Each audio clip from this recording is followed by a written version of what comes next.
Welcome to another edition of GifterX Talks, special here from Frankfurt, IMEX 2023, and with Gorazd Jan from Toleranza Marketing and myself, Jan from Ljubljana Tourism Convention Bureau.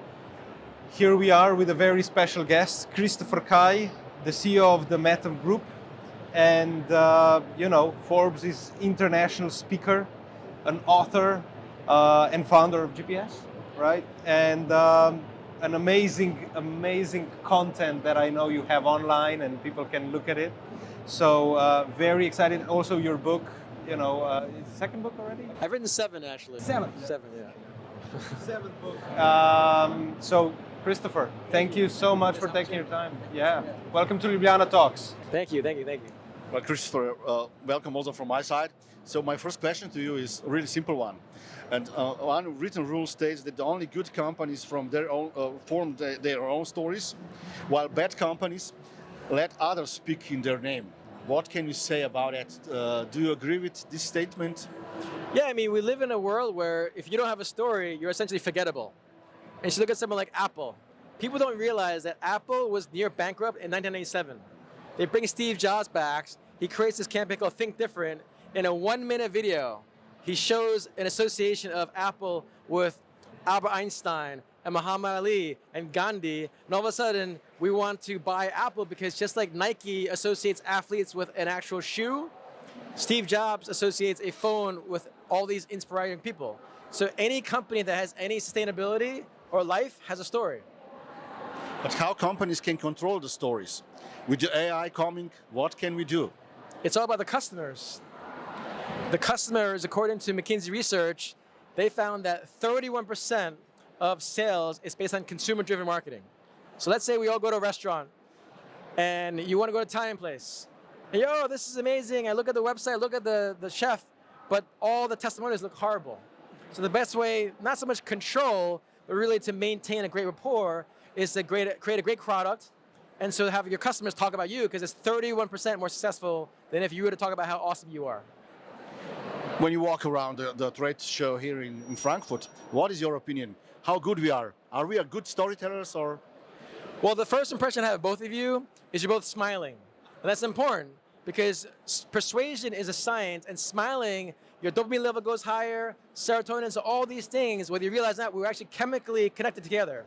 So you had a great job of being welcoming, because unfortunately for other people, they're in a visiting bureau and they're like this, looking down. I'm like, why am I gonna go to your country when you don't even smile? You're just like looking like you're depressed. Whereas you both, the first thing I met you for the first time, I'm like, wow, you had such a welcoming environment where I wanna go to your country now.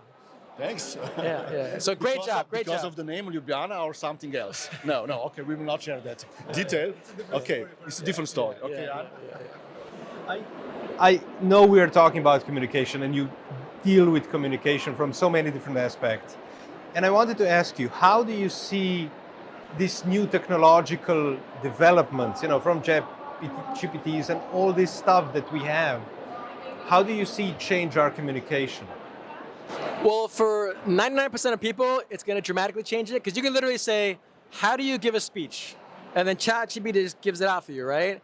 But in terms of what we do, communicating, literally, there are physiological things going on around with our hormones. So it doesn't matter how advanced AI gets, as human beings, even if we were all actual images and we were like a hologram, but holograms don't convey hormones. So the technology is quite scary, frankly, how good it is for the layperson, but it'll never replace human beings, human contact, because it is literally in our biology. So it's a great opportunity for people to use it as a supplement, but people over time will be like, oh, that's fake. I want someone real. So though, like all technology, the more technology you have, it's great for benefit, but we will never miss out on the human aspect of connection. We can hear some noise in the background. There's people communicating live at IMEX, which is excellent because last year was the first IMEX after the COVID, and we missed IMEX so dearly when we were all locked up at home. But when we are talking about technology, I think there is another factor, and that's new generations. How do you see new generations changing their communication patterns? I know because you work with a lot of companies who would employ a lot of new people, young people. Do they have to adapt to that? You know, it's such a massive change. So for instance, I date different women, different ages, right? And any woman under 30, if you call them, they're like shocked. It's weird. So anyone that's millennial, Gen X, they're all used to texting. So the massive difference is most of the younger generation, they're ADHD. So if you don't catch their attention early on, they're gonna forget you. So there's a massive change where as technology gets more and more prevalent, the distraction level gets higher, so connection gets lower. So with the younger generation, the senior management, especially the older people, they have to make sure that if you don't catch their attention, if you don't give them purpose, it doesn't matter how great the salary is. And it's consistent. After the pandemic, the younger generation is like, oh, I love this work for home thing. The older generation is like, you're coming back to the office. Mm-hmm. New generation, like Airbnb is like, no, work, home, vacation is all the same thing now. So if you want to attract the highest talents, you better get in line with what's going on where they want meaning, they want purpose, but the best way to communicate is what they want in their purpose. Not old schools where here's your salary, here's your job, here's your cubicle. They're not gonna have that. You will have no employees in the next 20 years if you keep the old school mentality. So it's a massive tectonic shift. So important what you're saying. I think we've had a couple of conversations recently that all kind of indicate, but from different perspectives, right, the same kind of shift. And I think it's very relevant because we've been communicating in the same way for such a long time, and changes now have come in such a short time that we are still kind of trying to figure it out. You know, starting with incentives, for example, you know, how to motivate the new group of people that you have. There's been all kinds of interesting situations where one would say, you know, is tourism really the way how, you know, just travel? We had a conversation about going on a boat, going somewhere else. It's so important that you create an experience which is memorable, and if you want to motivate them, one that they cannot buy. So do you think that there is a shift in the values also with the young generation? I think, again, there's a book by Daniel Pink, and it talked about motivation. Mm-hmm. And everything is studies, everything is science, right? So science of motivation is autonomy, mastery, and purpose. Mm-hmm. So for instance, I live in Miami. People love yachts, especially women, but men and women, right? But imagine you create an experience where you go to work, where you feel relaxed, where you're enjoying yourself, where you have people there, there's lighting outside, there's sunlight coming into your mind. So there's many ways to create an experience of joy, of autonomy, of mastery, and purpose. And that's science-based persuasion relative to how you drive people, right? Mm-hmm. Younger generation, again, since they're so inundated and all this connection stuff, and it's not just Hulu or Amazon or Instagram, it's everything. Where when you think about it, 16 years ago, the iPhone came out. We've been around for 200,000 years. But for the last 20 years, it's not just, oh, every generation changes. No, this generation, our generation has shifted so much dramatically that you can talk to anyone in the world. Like we're all sitting here, we're all people here, mm-hmm. right? But you're from Slovenia, I'm from the US. But yet here we are, someone emailed me and said, oh, we'd love to invite you to this amazing talk. And I said, yes. How can that happen? In a span of a millisecond, we're all connected in person now, right? It's true. But what is the role of the influencers in this world? What is the role of what? Influencers. Oh, yeah. They are still there or what? What is going on? The influencers in the past were the movie stars like Brad Pitt or Angelina Jolie. Yeah. Influencers now online, you have more influential people online, like a Jake Paul or Mr. Beast, who has billions of views. They have more views than Brad Pitt. So it's shifted so much because it's democratized the ability to communicate. Every single person in this world has a story. And that's why I always talk about with my clients, with countries, with conferences, with businesses, with CEO clients. It's all about how you communicate your story. But with the younger generation, again, if you don't catch their attention span, whether with this cool hair, with your cool hair, with your great smile, you're lost. Interesting. So, I heard that you know Elon Musk. How did you approach him? So I wrote a book about networking with billionaires and executives. Yeah. So it was a 5-star hotel event for Golden Globe Awards. It cost $5,000 to go to this gala. I used to live in Beverly Hills. I literally just walked up to him, and I have an acronym called CALF, C-A-L-F. C is compliment. Great hair, Jan. Thank you. Next is ask. Hey, I have a homeless youth program. I'd love for you to come to the shelter, share your story with these kids that can inspire them. Next one, L, is leave. Most people stay there. And last, F, is follow up. So first, I have to be in the right place. Beverly Hills, Golden Globes, $5,000 ticket. Don't hesitate, walk up to him. I didn't go, oh my God, you're amazing. No, I said, hey, Elon, great job at the World Affairs Council. It was chill. I would love for you to inspire homeless kids. He can save lives. So again, with someone of that stature, that success, you have to first be in the right place. Sometimes you have to pay for it, but you can't hesitate. I have what you call a 3-second rule. If you hesitate more than 3 seconds, your dream is dead. And you have to be cool. Because if you just go up to him, oh my God, you're amazing, like he just sees you all the time then. You can't be a fanboy, a fangirl. So no matter whether Elon Musk, President Clinton, it doesn't matter. We're all human beings. We all deserve respect. But I gave him an opportunity to speak at the only homeless youth program of a kind in the world. And so I stood out. Going back to you being a rock star on stage, you have to stand out. And the best way to stand out is through a story. Amazing, yeah. Do you use any tools or something like that? This is a technical question. Again, for creating stories, what is your technique actually?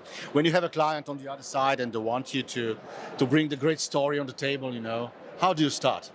You start by understanding what they want and who they want to approach. So for instance, I'm speaking tomorrow at this conference, and these association planners, they want to get clients to their event.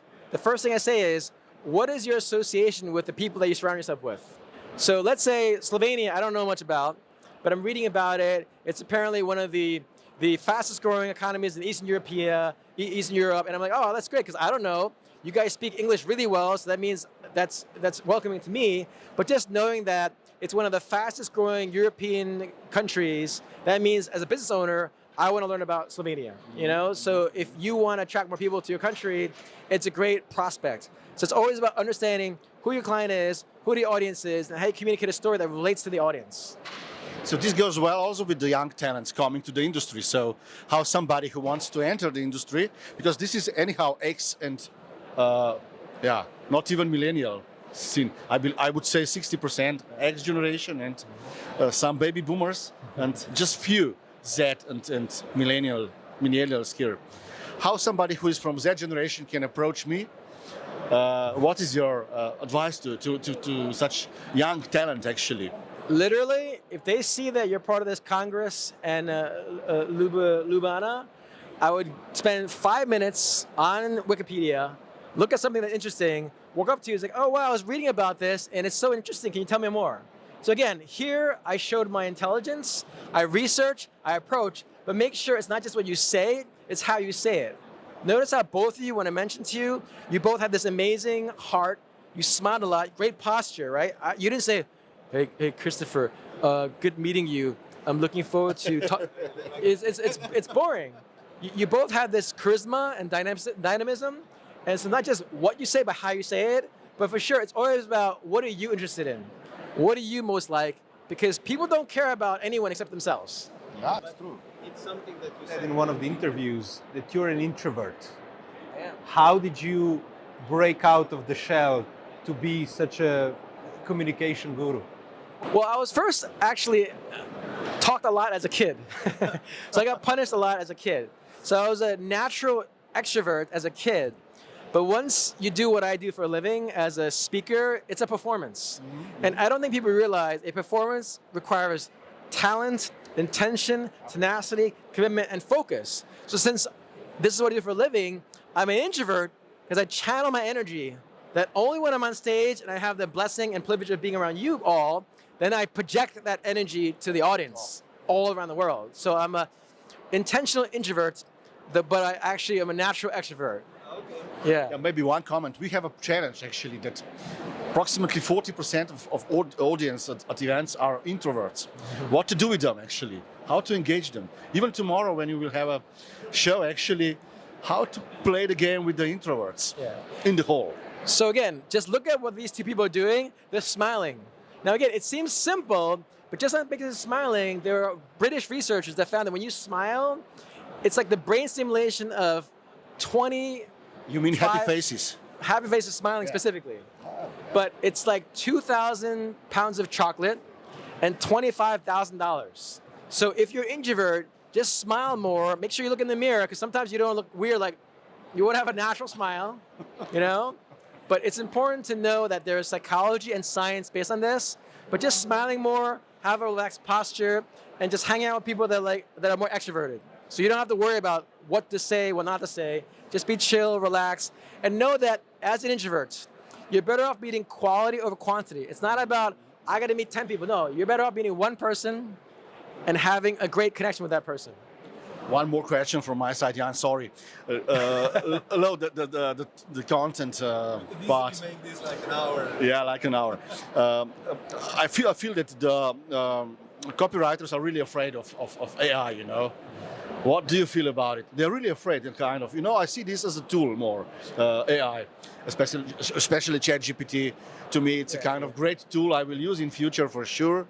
For example, I can find great hashtags for my articles, blah, blah, blah. But the copywriters are afraid. Again, every generation that has technology, people get afraid. It's normal. We're human beings. So like, for instance, bank tellers were afraid of ATM machines. When ATM machines, oh my gosh, we're gonna have, not gonna, well, guess what?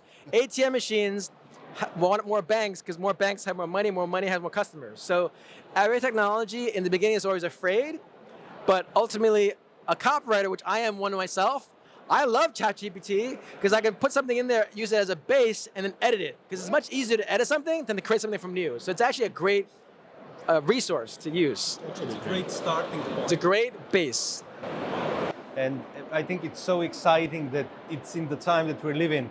But I have one more question. I know Gorazd has his short ones. I don't want to be a referee. No. I have short ones to you. But I have one interesting thought that I was discussing just a couple of days ago. Our use of mobile technology, we touched on this, right? And there are so powerful tools on that. There's also tools that we know are being abused, especially by young people. Do you think that just like smoking 40 years ago, you know, it was pregnant women smoking, it was everybody was smoking everywhere, in the plane and everywhere. Do you think that we're gonna develop a similar relationship with the mobile phone and limiting, let's say, the use of certain tools or certain smartphones to, let's say, under 18-year-olds? They're already doing it now. When you know that people from Facebook and Google are limiting their own kids in terms of their access, you know that there's a serious problem. And they've studied this. Those that are online usually have lower self-esteem because they're always looking online to see the life of someone else. So it's already happening now, but in 20, 30, 40 years when they study it, because again, our smartphones, 16 years old. YouTube, Facebook, Instagram, TikTok, all these things are so new that, of course, they're not going to promote how dangerous it is, but of course it's dangerous. But like all things, everything that comes with benefits comes with destructive things too. But it's all about our mindset. It's about how we choose to see things. Technology can be great, technology can be bad. The atom bomb was great, and it's also bad. Nuclear energy is great, you know, so it all comes down to us as a human species on perspective. Everything that has ever been created is from human beings, but as long as we look at the brighter side and the more purposive side, we're always going to do better. Well, It's a great way to wrap. yeah, love it. So short questions for you. TikTok versus Twitter. Your comment? So You should decide for one answer for you. no, it just, again, it always comes down to the audience. Okay. Older generation, TikTok, because they can write stuff. Yeah. Younger generation, again, they have so much ADHD, they want to see videos. They want to just see videos and captions and split screens. So again, our attention span is so minute that when they say that a picture is worth 1,000 words, it's not true. 3M research found that images absorbed 60,000 times more than words. Stanford professor Jennifer Acker found that stories are 22 times more memorable than facts. So when you combine images and stories, you have the most compelling narrative. So Twitter is generally usually older, but TikTok is for sure going to be the main thing because we're all lazy. We just want to watch stuff to be entertained. It's true. One more. Cooking or washing the dishes? I don't like cooking. I don't like washing dishes. You ideally want to always delegate. Delegate. You can one more, Jan. Yeah. I'm gonna be classical, and I'm gonna say the mountains of the sea. Well, I'm going to ask you both a question. I want to promote this amazing talks. What's one thing you hope your listeners, your viewers really learn from this presentation? Well, definitely to learn something new. This is why we are here, actually. We are learning whole day. That's why we are smiling. It's a great day for us. Yeah, really. And you? We are growing as we are doing this, because I think that we are talking with such amazing minds and personalities that kind of show us the way forward and how to deal with all the crazy stuff that's happening around us. Because one of the things we discussed is we live in the time where right now our industry is booming. There is all kinds of events. There are satellites events to IMEX, and on IMEX there's meetings, and to the meetings you have other meetings, and you have to be here and there. It's too much, it's overwhelming. So through this we can kind of create a filter of information and kind of say 20 minutes you will get something that you will learn from this. Yeah, and this is a zeitgeist. This is a zeitgeist of the industry, of the moment in time, and we would like to have this published, on YouTube and all our, our channels, and people can go back in time, check 2023 IMEX. Look, and it's a history, I prefer C. Okay. Yeah. Thank you so much. Thank you so much for this.